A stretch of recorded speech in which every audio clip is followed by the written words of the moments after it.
The brightest person you ever knew didn't burn out. They didn't collapse under pressure. They didn't get beaten by life into something smaller than they started. One morning, they simply stopped showing up, and the rest of the world moved on without ever truly understanding why. Think carefully about the sharpest mind you have ever encountered. Maybe it was someone from your university years, wickedly intelligent, unlike anyone else in the room, carrying ideas that operated on a frequency the rest of the class couldn't tune into. You haven't heard from them in years. Or maybe it was a colleague at work, the kind of person who noticed what everyone else walked past without seeing, who solved in 10 minutes a problem that had stumped the entire team for weeks. Then, one day, without warning or explanation, they handed in their resignation, shut down every social media account, disconnected from everything, vanished as though they had never existed. Everyone around them used to say the same things. This one is different. This one is going somewhere. This one will rise further than any of us. And then, silence, absence, a gap in the shape of a brilliant mind where there used to be something extraordinary. So what actually happened? Did they fail? Did the system crack them open and hollow them out? Did they simply surrender when the road got too steep? Carl Jung's excavations into the deepest layers of human psychology reveal a truth that will permanently alter the way you see this. Highly intelligent, deeply perceptive people do not disappear because they were defeated. They disappear because society spent years relentlessly trying to transform them into someone they fundamentally are not.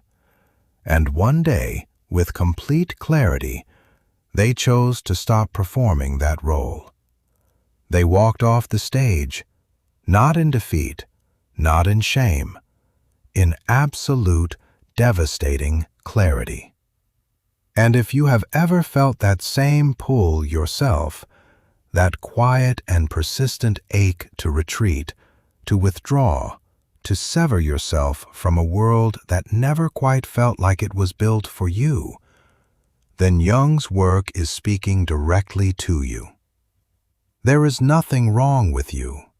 What you are experiencing is the most rational response a genuinely conscious mind can produce when the environment around it insists on penalizing you simply for being exactly who you are. This pattern has written itself across centuries, in field after field, life after life. Jung himself retreated to his legendary tower in Bollingen, building it with his own hands, stone by stone, working in profound and intentional isolation. Gregory Perelman solved one of the most forbidding problems in modern mathematics, turned down a $1 million prize without hesitation, and deleted himself entirely from academic life. Bobby Fischer ruled the chess world with absolute dominance, then sentenced himself to paranoid exile and disappeared. Emily Dickinson crafted poetry that would permanently reshape literary history, almost entirely within the four walls of her bedroom, seeing almost no one, publishing almost nothing during her lifetime. The pattern is undeniable. History's most luminous minds did not claw their way toward social visibility. They quietly, deliberately, walked away from the crowd every single time. So what are the deep psychological forces that make this withdrawal not merely possible, but, for certain kinds of minds, completely inevitable?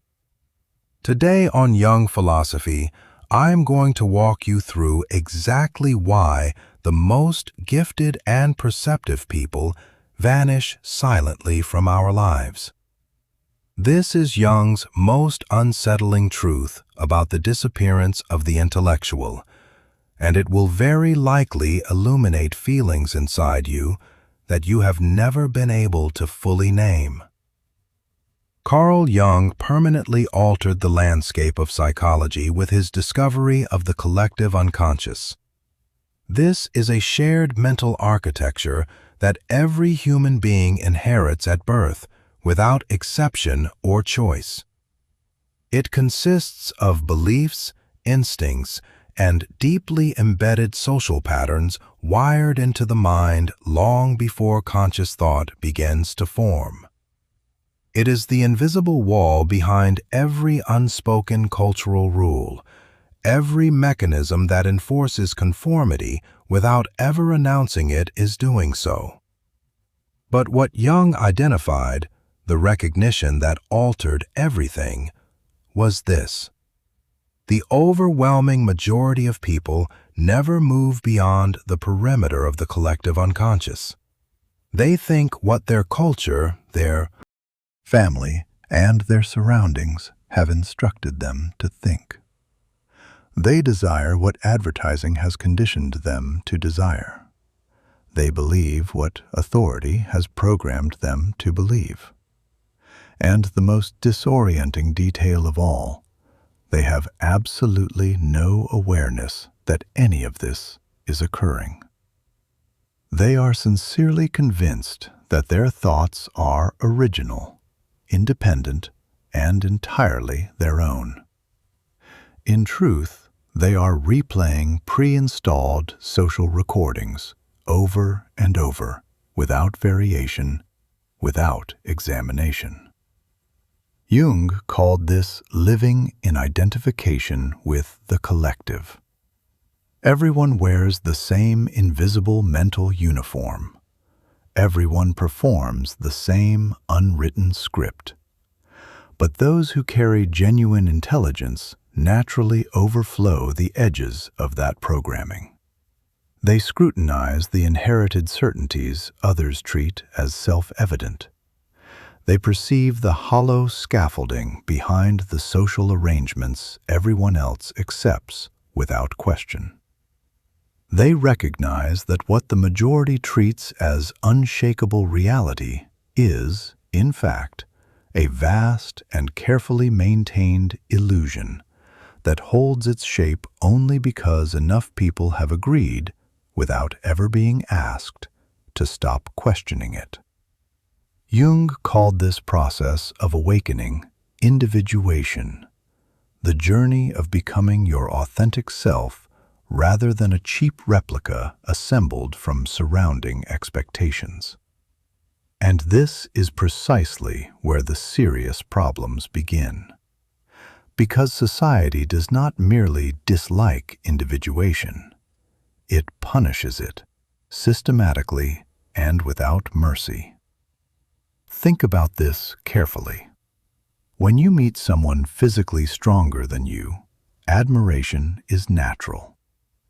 When you meet someone considerably wealthier, you might feel quiet envy.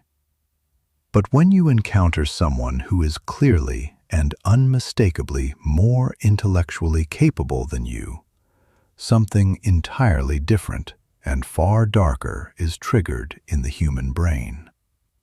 Neuroscientific research explains precisely why. When people feel mentally outpaced, the amygdala, the brain's fear and threat processing center, fires like a full-scale emergency alarm. Research conducted at Princeton University confirmed that intellectual superiority activates the same fundamental survival instincts as a direct physical threat. Your depth and perceptiveness light up a genuine danger signal in the nervous system of the person sitting across from you. Not metaphorically, neurologically. Psychologists describe this as the mirror effect. An intelligent, perceptive individual does not simply contribute ideas to a conversation. They simultaneously reflect back to everyone in the room the precise limitations of those people's thinking. Your presence makes the intellectual ordinariness of the surrounding environment visible, and people will go to extraordinary lengths to shield their egos from that exposure. This is why Socrates was executed, why Galileo was imprisoned, why Alan Turing, a man whose work directly saved millions of lives, was driven to his death. Not because their ideas were flawed, because their precision and clarity were too heavy a burden for the people around them to carry. You have lived some version of this. You offer a layered, multidimensional thought, and the entire room goes cold. You gently identify a glaring logical inconsistency in something everyone else accepted without examination, and within moments you are branded the difficult one, the critic, the person who can never simply go along. You try to steer a discussion somewhere deeper, and it gets redirected by a shallow joke within seconds. None of this is coincidence. It is cognitive self-defense. When people encounter a mind that exceeds their capacity, the brain does not work to rise to meet it. It moves immediately to eliminate the source of discomfort. And in that room, you are the source. What ordinary society never grasps about highly intelligent people is this: every single social interaction requires a sustained and exhausting act of translation. Jung captured this with devastating precision. Loneliness does not come from having no people around you, but from being unable to communicate the things that seem important to you. For a genuinely sharp mind, this is not poetic. It is an accurate description of daily life. You think in systems, in deep structures, in interconnected patterns that span disciplines and time frames. Others around you think in yesterday's news or this morning's office rumors. You speak in nuance, in probability, in shades of meaning that resist collapse into simple statements. They respond with the absolute certainty of people who have never seriously examined their own assumptions. And so, every conversation becomes a translation project. You compress the vivid, multi-layered world inside your mind into flat, drained sentences, stripped of everything that gave them meaning. You cut the nuance. You sand away the depth. You reduce the irreducible to its most basic form, because anything more complex will not land. If Jung philosophy has helped you finally put language to something you have felt for years without being able to name it, subscribe right now and share this video with someone who quietly disappeared from your life. They may need to hear this far more than you realize. And this translation tax does not merely drain your energy in the moment. It slowly dismantles something essential in your mind over time. Because you are not only simplifying what you communicate to others, you are restructuring your own thinking process in order to survive inside the room. The mind operates like a muscle. Force it to function far beneath its actual capacity for long enough, and it begins to erode. Every hour you spend compressing your interior landscape to fit a lower register is, in truth, a measurable contribution to your own intellectual deterioration. Jung understood this danger with complete lucidity. His own exploration of the collective unconscious, his deep immersion in alchemy and synchronicity, was simply too vast for the academic establishment surrounding him. And one day, without drama or announcement, Jung stopped translating himself for an audience never equipped to receive him. He retreated to Bollingen, built his tower by hand, and spent years in near-total isolation. People whispered that he had broken down. In reality, he was doing the precise opposite. He was finally reassembling himself. He was recovering the mind he had been losing piece by piece in the performance of normalcy. Because genuine mental health is not the successful imitation of a shallow society's expectations. Mental health is the refusal to keep performing what a shallow society demands. This is the first and most fundamental reason deeply perceptive people disappear. The translation exhaustion becomes, after enough years, simply impossible to sustain. They step back and ask one honest question: what is this constant performance actually giving me? And the answer, when it arrives with full clarity, is devastating. Nothing. Not a single thing of lasting value. And in that moment, they stop. They step back quietly. They vanish, not because they lost, but because they finally saw everything clearly enough to understand that continuing was the real loss. Jung gave us another concept that illuminates this disappearance with equal force: the persona. This is the invisible mask you wear when you move through the social world. The polished version of yourself constructed specifically to remain acceptable to the people around you. For most people, the distance between their persona and their actual self is minimal. The mask sits naturally. It doesn't chafe.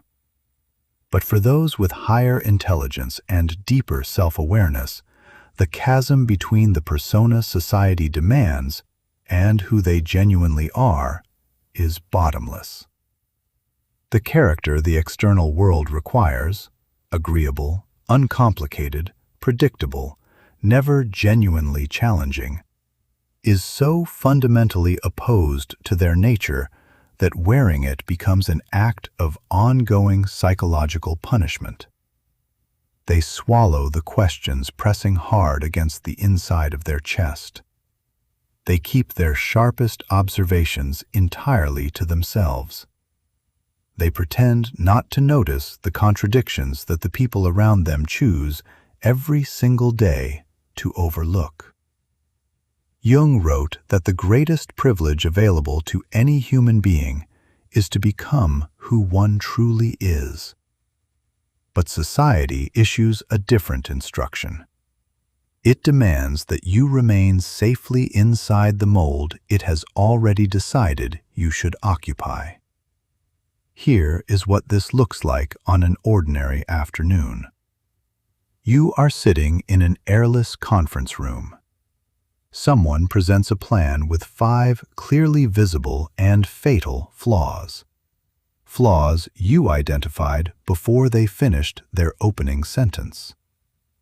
You say nothing. Because the last time you raised these issues directly, you were labeled the difficult one, the negative one, the person who can never simply commit and move forward. So you stay quiet. You watch. A plan you know will fail. Receive enthusiastic approval. You can already see exactly how and when it will collapse. And something small and essential inside you goes out. This happens dozens of times every week. Every time you choose the false persona over your actual self, you are choosing counterfeit belonging over the cold clarity of truth. Until the day you look in the mirror and realize you cannot remember who was there before the mask. You wore it so long you have entirely lost the face it was covering.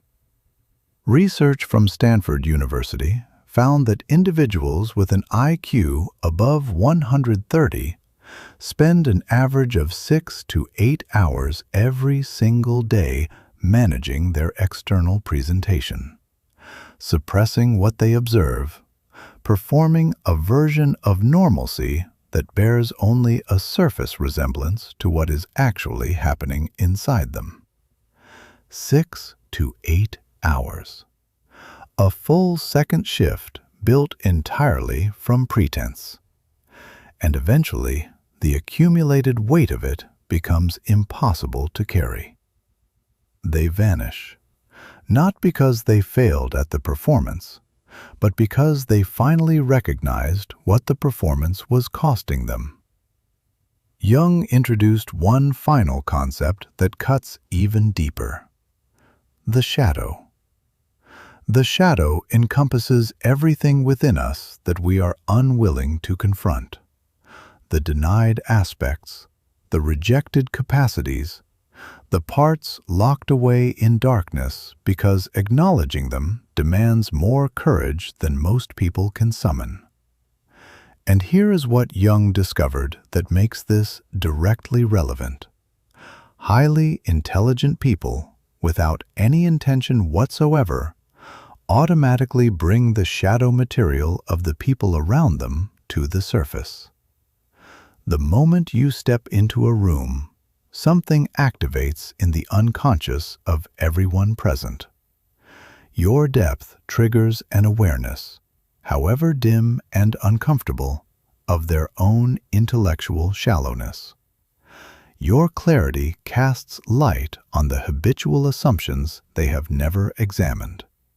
And this initiates what psychology calls shadow projection, a defense mechanism through which people externalize their internal discomfort rather than face it. They redirect the acute pain of their own inadequacy entirely onto you. You're arrogant, they say.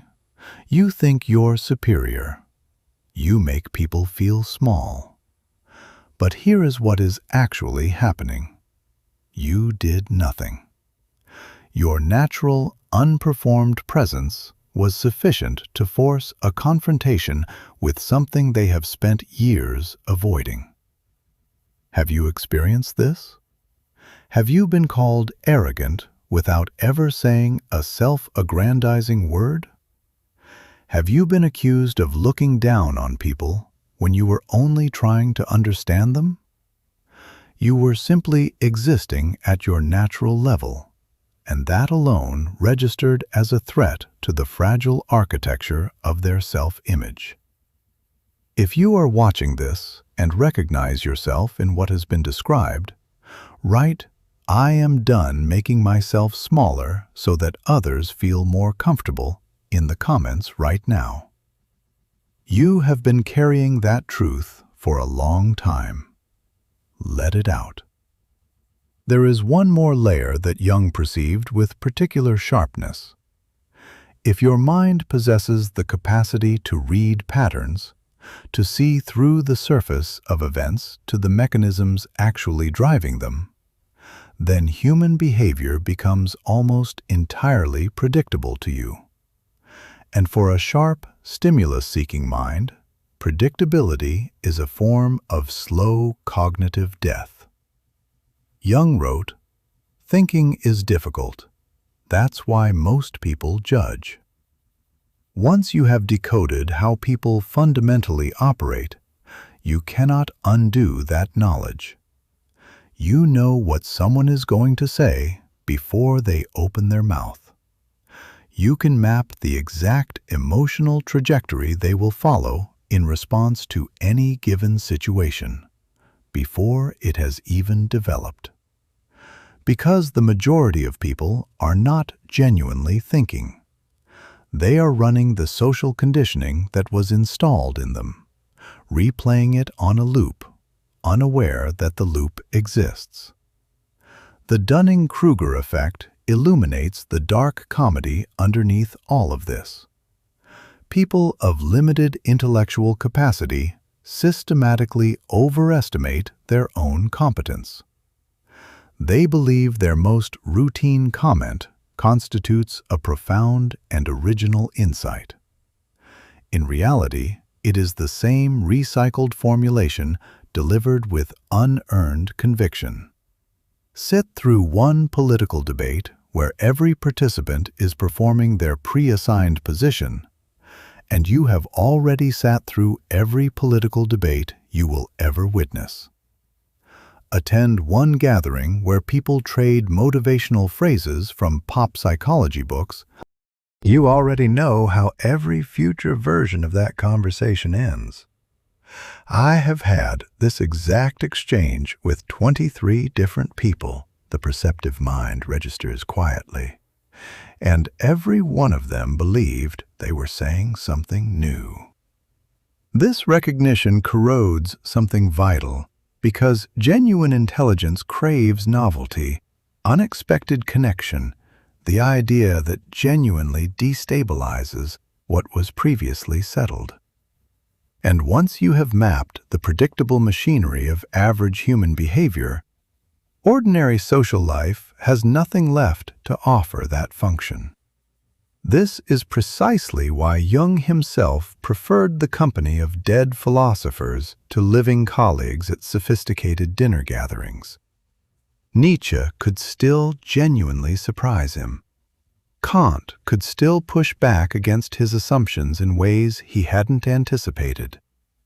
But the decorated professor seated across the table at that elegant evening, Jung already knew every word that was coming.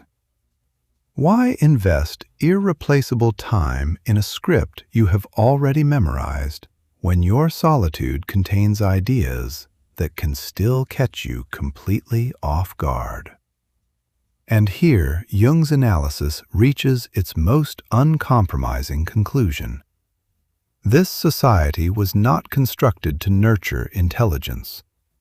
It was structured, whether consciously or not, to contain it. Every society needs stability more than truth, obedience more than innovation, comfortable preservation of existing arrangements more than the disorienting growth that comes from confronting what those arrangements actually cost. And real intelligence, genuine perceptiveness, the honest refusal to accept comfortable fictions, is a direct threat to all three. The perceptive person raises the questions a comfortable society would prefer to leave permanently unasked. They see through the pleasant fictions people use to avoid honest self-examination. They unsettle hierarchies with no legitimate foundation for the authority they exercise. And so society develops its countermeasures. It learns to neutralize the disruption without ever acknowledging it is doing so. They will never say plainly, "We are suppressing what you are because it frightens us." Instead, they say, "You don't fit our culture here. You're making this bigger than it needs to be. You overthink everything. Learn to let things go." The message is always identical. Become ordinary or leave. The human brain is hardwired to prefer familiar, reassuring falsehoods over unfamiliar, destabilizing truths, even when the truth is objectively more valuable. The brain's deep instinct toward preserving its existing model always asserts itself. This is why genuinely transformative ideas are invariably ridiculed when they first appear. Why those who moved first were always punished. Why geniuses died in poverty and statues are only erected after they are safely dead and no longer capable of unsettling anyone. Society celebrates intelligence only once that intelligence has permanently stopped posing any threat to the existing arrangement. Jung proved this with his own biography. During his lifetime, the academic psychological establishment branded him a mystical eccentric and pushed him steadily to its margins. Today, the concepts he developed form the foundational architecture of modern psychological understanding. But for those ideas to take the shape they needed, he first had to remove himself from the environment slowly strangling them. He had to build his tower. He had to endure years of isolation that looked, from the outside, like deterioration. What it actually constituted was the most necessary and rigorous intellectual work of his life. Since Jung's death in 1961, every force that drives intelligent people toward withdrawal has been amplified beyond anything he could have imagined. Social media now actively rewards shallowness and reflexive reaction while structurally penalizing depth and sustained thought. A carefully argued, genuinely nuanced analysis disappears beneath a fragment of content that triggers the right emotional reflex at the right moment. The perceptive person faces an impossible choice every day. Condense your entire interior world into something consumable in 3 seconds, or be ignored completely. Consider what actually achieves mass circulation. Binary declarations requiring no thought. Tribal outrage requiring no examination. Manufactured conflict requiring no resolution. Now consider what genuine intellectual engagement demands. Sustained attention, comfort with ambiguity, patience for complexity that does not simplify on demand. These two worlds are entirely incompatible. A study conducted at MIT across millions of social media posts confirmed that false information spreads at 6 times the velocity of accurate information. Because falsehood is simple. It asks nothing. Truth is complex. It asks something. And every algorithm rewards only what asks nothing. The result is that deeply perceptive people are withdrawing from public intellectual life faster than at any previous point in recorded history. Every significant leap forward in human thought has been made by someone who first removed themselves from the noise of the crowd. Isaac Newton produced his foundational work during a plague year, in complete isolation at his family's estate. Charles Darwin shaped his theory of evolution across more than a decade of quiet, solitary work, well removed from academic institutions. Immanuel Kant lived within a few miles of his birthplace his entire life, and maintained a schedule of such rigid solitude that neighbors set their clocks by his afternoon walk. Emily Dickinson wrote nearly 1,800 poems from her bedroom, almost none published while she lived, almost no visitors permitted. Tesla, whose inventions restructured the physical world, died alone in a hotel room while the society that now invokes his name as shorthand for genius had long since abandoned him. This is not a coincidence confined to famous cases. It is a pattern consistent across every field and every era.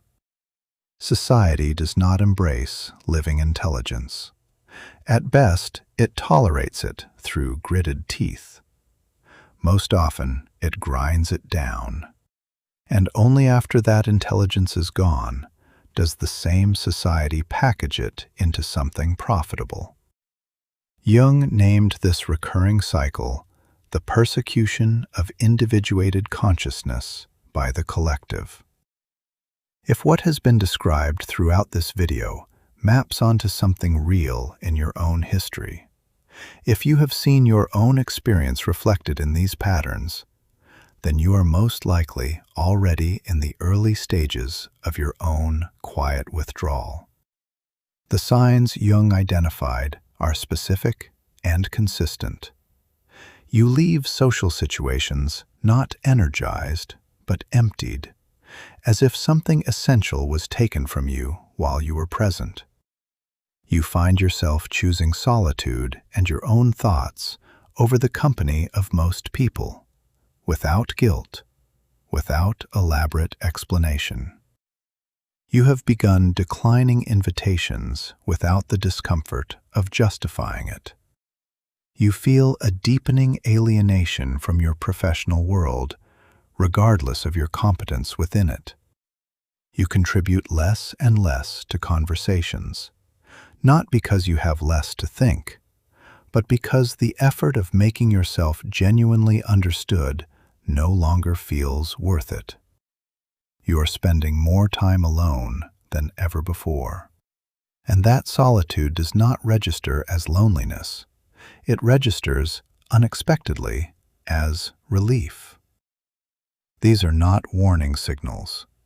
They are the psychological demands of a mind that has finally begun asserting the conditions it actually needs.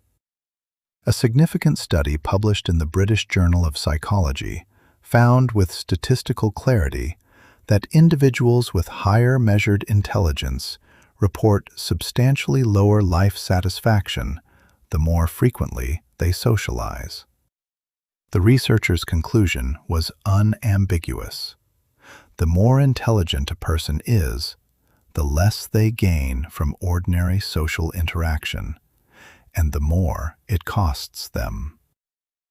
Your mind operates on a distinct frequency. It requires different stimulation, different depths. The crowded and noisy external world cannot provide what you actually need. The real question is not whether you will eventually step back from the performance. If you are genuinely perceptive and intellectually alive, that withdrawal will come. The question is only when. What actually matters is whether it arrives unconsciously, as a slow erosion you don't understand until it's already happened, or whether you step into it deliberately, with full awareness and clear intention. Jung's answer to that question was unambiguous. A conscious withdrawal, a chosen retreat into the conditions that allow your mind to function at its actual capacity, is one of the most psychologically healthy and ultimately most generative things a human being can undertake. Here is what Jung understood in the most honest passage of his own years of darkness. Deeply perceptive people do not disappear to escape failure. They disappear to escape being made to fail. Society asks them, without pause or apology, to compress their thinking, to hide the full weight of what they perceive, to perform a simplicity that is a lie. Complying with those demands guarantees one specific outcome: never becoming who they were actually here to be. Never making the contribution their mind was quietly built to make. This is why they leave not as a sign of defeat, but as the most authentic expression of interior strength they have ever allowed themselves. They trade the visible, applauded falseness for an invisible, unwitnessed authenticity. And in the precise moment the outer world loses sight of them, they begin, finally, quietly, without ceremony, the only work they were ever truly meant to do. If that pull is growing louder inside you right now, that draw toward silence, toward a life shaped by your actual nature rather than the expectations of people who never understood you, then hear this with as much clarity as you can bring to it. You are not disappearing. You are not failing. You are not coming apart. You are finding, after years spent inside conditions never built to hold you, the space your mind has always needed and deserved. Build your tower. Find the place where the demands of the outside world cannot reach you.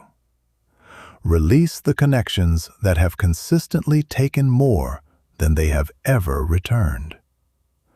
Walk away from the environments that reward performance over vision, conformity over genuine contribution, and surface compliance over the kind of deep, honest thinking the world desperately needs but rarely has the courage to ask for. Stop spending yourself trying to explain your interior world to people who have demonstrated, through years of small and accumulated rejections, that they were never truly prepared to receive it. The energy you have been pouring into being understood by the wrong people belongs to your actual work. Reclaim it. Protect it. Let it go only where it can genuinely take root. The world does not need another version of something it already has in abundance. It needs exactly what you have been suppressing, moderating, and concealing in order to be tolerated. It needs the mind you were before the performance started, the depth you had before you learned to disguise it, the clarity you carry but have spent years dimming so others could stay comfortable in the dark. Offering all of that, the full, undiminished, unperformed version of what you actually are, begins with the single act of courage required to first disappear from everything that has been standing between you and it. That disappearance is not the end of your story. It is not a retreat into irrelevance or an admission of defeat. It is, at last, after everything, the beginning of the only story that was ever truly yours.